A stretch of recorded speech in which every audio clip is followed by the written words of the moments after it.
Hindi ka, Totoy. Paninda niya yan, Totoy? Paninda? Lagay ko lang ito dito ha. Parang ang bigat paninda nyo. Magkapatid ba kayo? Magkapatid kayo, bebe? Saan ang punta nyo sana dyan? Tinitinda nyo.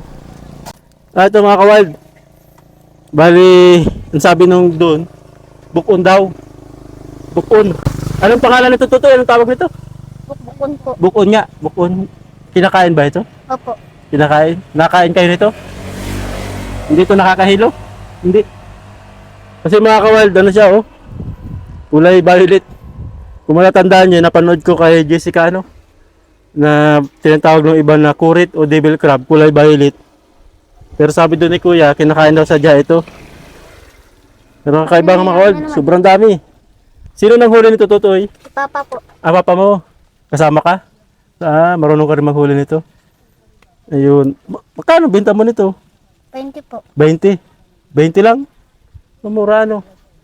Mura lang siya mga kawild. 20 daw. 20 isang tali. Isang tali. Ayun no. Halos kulang-kulang siya 1 kilo mga kawild. Isang tali. 20 lang. Ilang tali ito?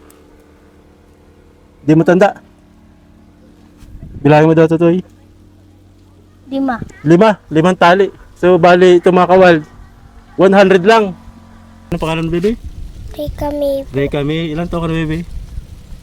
6 po. 6 years old na. Nag-aaral ba ito si bebe? Nag-aaral ikaw? Hindi po. Hindi ka nag-aaral. Kasama po ako ni Papa paglalaw. Kasama ka sa paglalaot, hindi ka nag-aaral. So madalas kayo nanguhuli ng ganyan? Pero kayo nakain niyo kayo ng ganyan, Totoy? Hindi yan. Kailan yan hinuli? Kahapon po. Kahapon nyo hinuli. Buhay pa mga kabaldo. Boy. Pagka nakabita nyo, anong bibilihin nyo? Anong ano nyo? Bigas po. Bibili ng bigas. So ganun mga kabald. Si Ryan sa si Reka may ganun yung trabaho nila. Napakabigat ano. Pero yung gumaos ano pa? Malayo. 3 kilometro pa. Sobrang layo. Ayun mga kabald. Bali 5 tali daw ito pero sabi ni Ryan 20 daw, 20 pesos lang ang kilo. Kaya siguro may yung iba dyan magdududa pag bibili 20 lang kilo. 5 tali daw ito. Pero ayun, bale magiging pera lang yan, 100 pambili niya daw ng bigas. Pero yun, pakyawin na natin ito mga kawal at bigyan natin siya ng 2,000. 2,000 ito Totoy, Ryan ha, para yan, sa akin na to ha, para di na kayo maglakad ng malayo. Kasi layo pala lakadin mo, 3 kilometro pa yata yan dito. Gabi na kayo makakabalik niyan, gabi na. Yan, 1, 2, 2,000 yan para pabili ka ng maraming bigas. Ayan. Sabihin mo kay papa mo, pinakyaw na ng vlogger ka mo kami ha, para baka magtakas papa mo bakit ang laki ng pera mong dala. Saka sabihin ni papa mo kung saan galing yung pera ha. Yung vlogger ka mo nagbili nung dala mong alimango. Yung kamong 100, ginawa ng 2,000. Ayan. Hindi na po ako maglalakad ng malayo. Ayan. So marami kang mabibili ng bigas yan.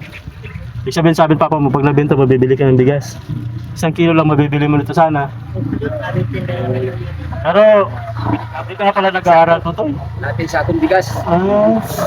Gusto mo pa sana mag-aaral? Bawa naman si Ryan. Lagi ka bang kasama ng papa mo nanguhuli ng mga ganito? Ayun. Talaga. Nakalungkot yung buhay ni Ryan. Pero yun, napakasipag mo. Ikaw may pinag-aaral ka pa? Pera na kayo, huwag ka na maglakad ng malayo ha. Bigay niyo ito kay mama niyo sa kay papa niyo ha. Baka mawala niyo. Ito baka may gusto kayong bilhin dyan na pagkain niyo, merienda niyo, bili kayo. Bigyan mo sa baby ha. Hati kayo ha. Malit-igwiti kayo baby ha.